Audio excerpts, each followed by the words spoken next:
Morning everyone and welcome to Boiling Hot Britain. Now we're back at Rivington Gardens and we're in front of the entrance to the Stonehouse Lodge area. Before we start today I just want to put a couple of things. I think I made a couple of mistakes on just because I was rabbiting away on the last one. Yes, the tennis courts were on the Great Lawn and they were put there by the family McGee's, I think they were called, that bought the bungalow and grounds after Lord Leverhulme died. I mean, I haven't said anything about that. I'm not concentrated on about that because this is all about Lord Leverhulme. I don't think that is relevant. What happened? This is like the building of the estate up until Lord Leverhulme died. So, you know, I don't feel guilty for not including the McGee's or what happened afterwards. Anyway, I hope that I hope that keeps any historical correct pedants happy. Anyway, welcome to beautiful red hot Britain.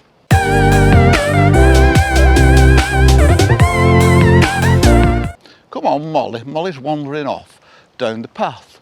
Another path that leads over to the Japanese lake. Now, in front of me you can see two posts. Let me show you those two posts. Now there were four lodges coming into the estate and this was called Stonehouse Lodge.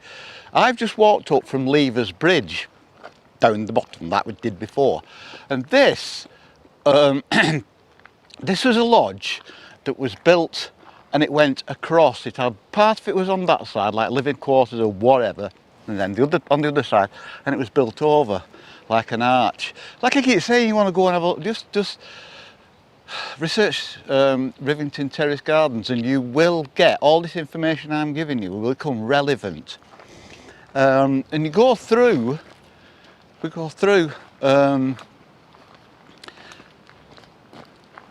you go, through the two pillars. In fact, there's a picture here. I don't know about copyright and everything, but there's a picture there. Let me just see if I can get it, of the lodge building, and you can see the arch. Those are the two pillars and you can see the arch going through building on either side, and we are standing somewhere in the middle. Actually, they're underneath the arch here, and you can see the base of one of them there. Get a bit further away. So you can see the base of one there, and then the base of the other one is behind me here, going across. And right behind them, the road that's behind me now goes up and just basically leads up towards Rivington Pike, and there are roads off in that direction, which is, as I'm looking away from, it's my right, and they all go up to the Great Lawn and on to the bungalow. But here, now this is very interesting because this road kind of separates both parts, just checking that I'm recording, both parts of the estate. Behind me and up this path here and through this arch, I think this is the one we walked down, this is the one we walked down on the last video, up there, and through that arch is the Great Lawn with the tennis courts over there and the main part of the Great Lawn over there. Then we've got this path, and we kind of come to the utilitarian part of the estate now, even though we've got the Japanese lake, which in my opinion is the most fabulous part of the estate. It's wonderful. But now we've got the Cottage Garden. Let me just show you that.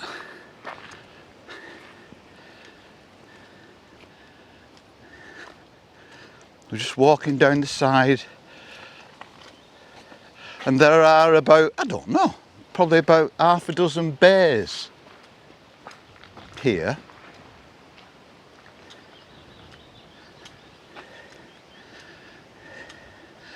Pathway here, and half a dozen bays, and each of these will where they grew produce. I suppose they can grow most of their own stuff. They could grow potatoes and carrots and leeks, turnips, any kind of like root vegetables, and then they probably grew strawberries. There was probably an area for fruit, apples, things like that, pears, salads.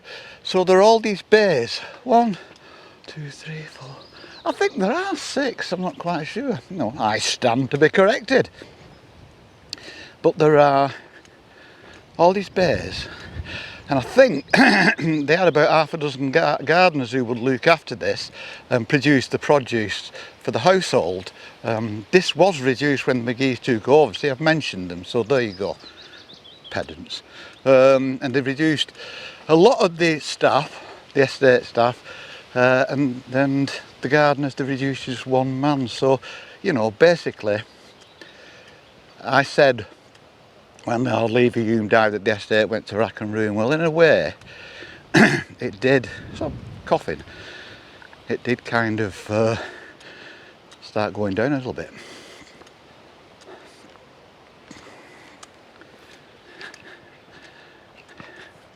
At the end of this path, all these lovely kitchen garden area. I can hear people. There's thousands of people. I've been up about 2 or 3 times, and there's just thousands of people here. So we've come up early this morning, hoping we can get some recording done before all the idiots come out. Now this is one of the waterfalls behind me. Rule of thirds. Nigel, get over. It's one of the waterfalls behind me. You've got catchment areas at the top, and this one trickles down here, goes into another little catchment, a little pond here, and then falls into the Japanese lake via a waterfall that's right behind us there, and we'll see that in a minute, and it's very beautiful. And at the top here there was a pagoda. You'll see it on the old photographs. There's a pagoda, and there was one at the bottom, and it overlooked the Japanese lake, and it was a black and white building, wooden building, that they used as like a tea room when they came, and that stood just here.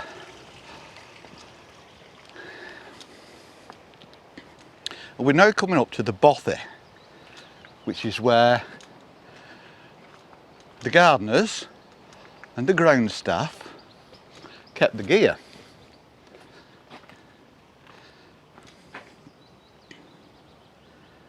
And there's even a hearth for them to make a fire. It's a lovely building. I mean, it would be a very, very, very generous sized house. You know, I don't know, we're looking at probably 10 metres by 10 metres. So it's a fairly whopping great floor space. So we come out of the bothy and walk down. There's 2 or 3 ways you can actually walk down to the Japanese lake. We'll walk this way because this goes over a bridge. A little concrete bridge. And in the past, there are photographs, there were, now it's just a concrete pad of the bridge. There were like railings. I think they were like concrete railings, very ornate. And there are photographs of, I think it's the ex-estate manager and his wife leaning against them. Doesn't seem to be anybody down at the Japanese lake. Just ducks.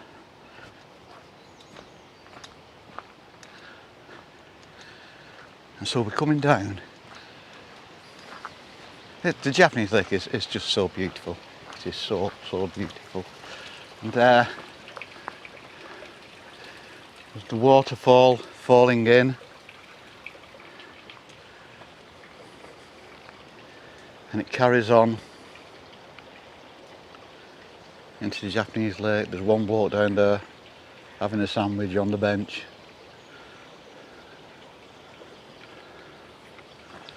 Molly's going investigating. We'll just walk down and I'll just show you. The Japanese lake is behind us there now. And there are pads, and I will explain about the flat areas, the little pads that are dotted about it. We're standing right on top of the waterfall now that feeds it. Fabulous. Come on.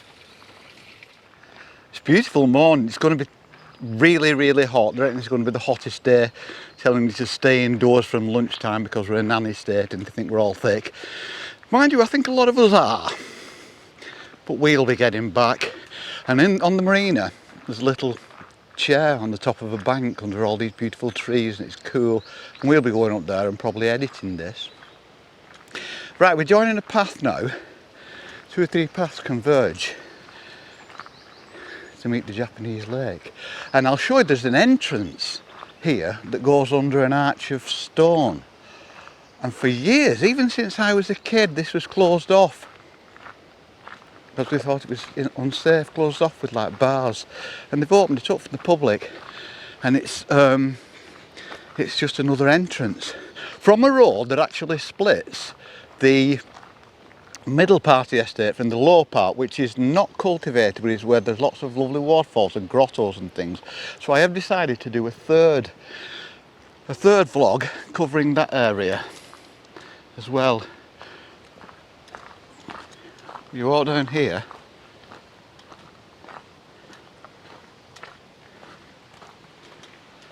and this leads you out and through to another path. And this is Japanese lake. It's fabulous. We'll walk down to the water's edge in a minute and you will see, I'll show you these pads. I will be able to point out the area where the second pagoda was. The wind's getting up now. Oh. I hope my wireless mic's been playing because it was stuck against my chest. So I hope I don't have to come out and record this yet again. So what have you got here? It's probably easy if I just turn it round. Hang on. There's a pad here. And then there's others sticking out. And on some of these paths there were concrete lanterns about 1 metre high, and they used to light them at night when Lord and Lady Leverhulme were coming down with the friends.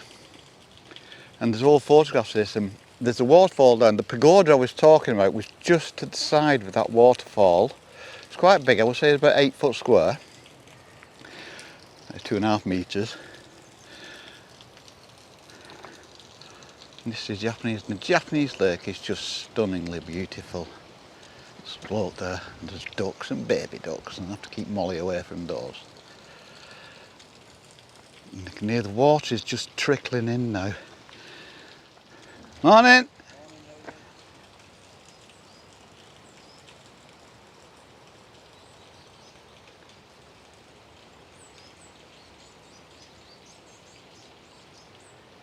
Beautiful. I'll just walk down this path here. We'll just walk down this path here because I don't want, there's ducklings, very young ducklings there, and I don't want Molly going for them, because she will, because she's an idiot. Come on, Moll. Right, we're coming towards the end of the Japanese lake now. And there's a path, there's like a stone, you'll see it in a minute, a stone bridge thing going across, and there was another pagoda right at the side of that. And like I said, these are about 2.5 metres square, black and white timber buildings built in the Japanese style, and they used them, well, they were like tea houses. You know, they'd come down, sit around the Japanese lake and just taking the views. It wasn't a very civilised age. I think it was. I mean, I suppose you'll get all your people naysayers saying like, oh, the gentry and how they, you know, should have had the distribution of wealth and all this kind of thing, but it was fabulous.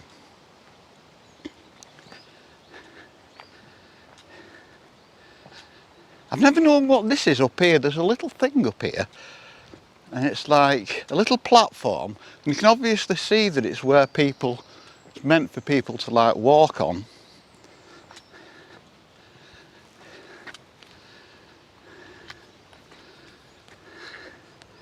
The Japanese lake from another view.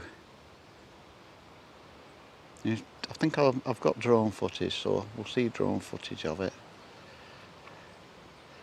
What the hell?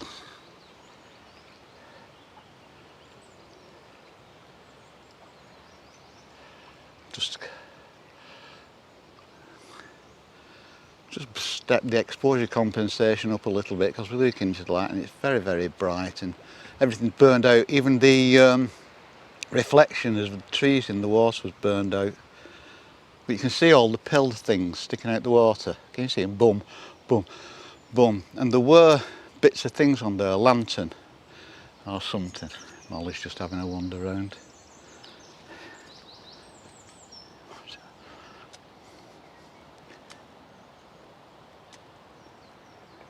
Aren't we lucky in this country that we've got such absolutely fabulous countryside? And the birds are singing. It's about, I don't know, must be about 8:15 in the morning now. It's about like half an hour, 3/4 of an hour walk up from the car park. It's a steady walk. Now we're just going to go over. See, it's all the weird compensation, isn't it? Let me just.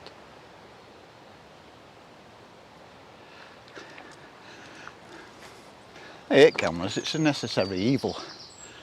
I've always been into photography since I was a kid, really.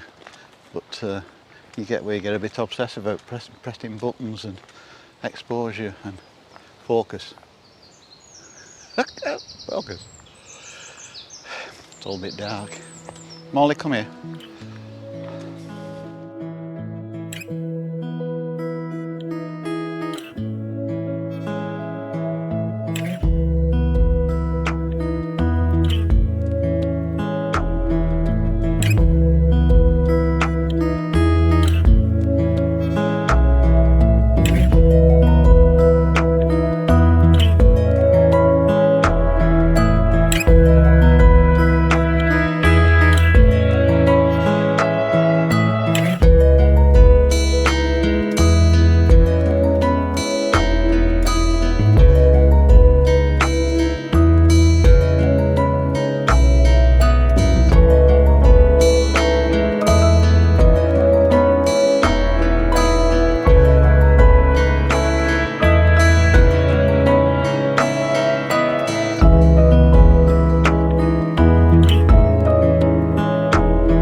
From the Japanese lake now. Just a nice chat with lad who was feeding the ducks.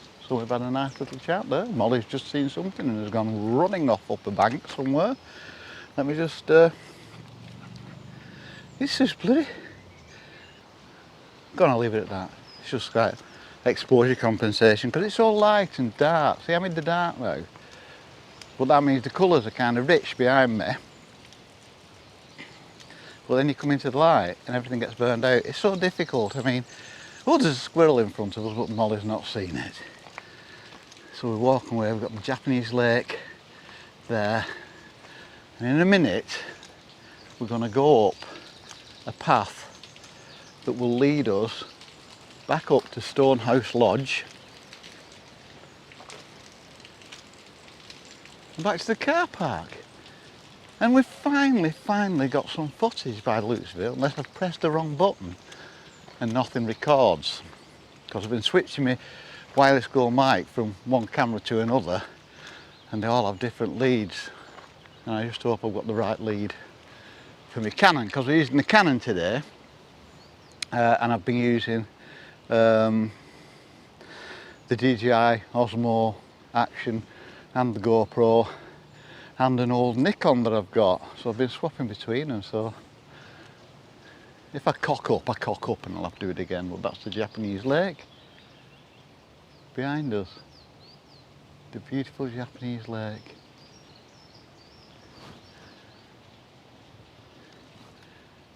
Stunning, absolutely stunning. All the colours are out.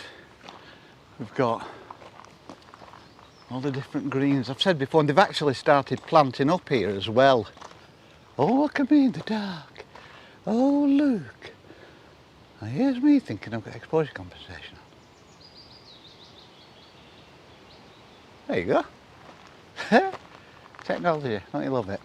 What I have to do now is make sure that I walk under the trees to fool the meters.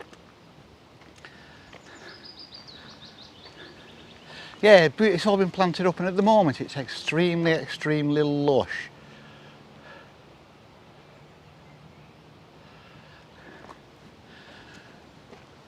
There's pathways leading up behind us. That pathway there behind us, can't see it.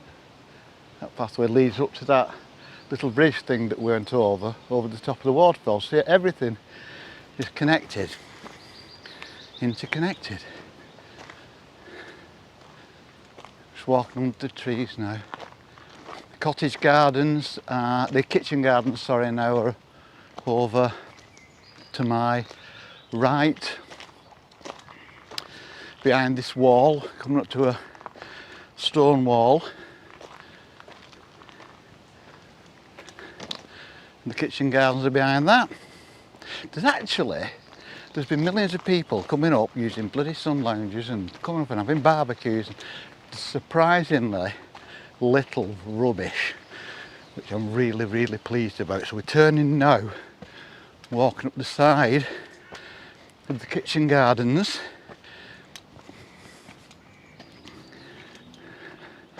That's the path. The kitchen gardens are there. The path to the kitchen gardens is there. The arch to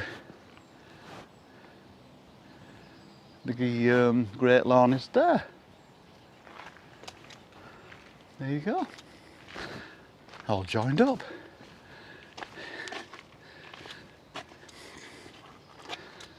Now we're back. This is only a short walk, but it takes in my favourite spot, which is the Japanese lake. And we're now back at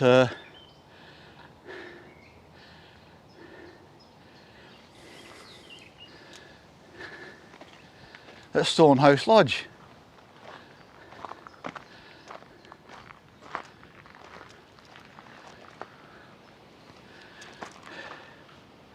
I keep standing in front. Will you just get out the way, you fat... God, I'm an idiot. There you go. You can see the two. And we are now standing, if I stand here, we are actually now standing right underneath There's one of the rooms right underneath the arch of Stonehouse Lodge. How damned cool is that? So now we're going through the gate. We'll take a right hand turn here, walk back down to Levers Bridge and the car park. We'll get back, we'll have a piece of toast and a cup of coffee and decide what we're doing for the rest of the day. So I hope everybody has a good day. It's Thursday. It's actually my birthday today. I won't tell you how old I am, but let's just say I am now closer to 70 than I am to 60. Think about that one. So we're going to walk down. Anyway, thanks for joining us. Primal England on our YouTube channel. If you like us, please subscribe.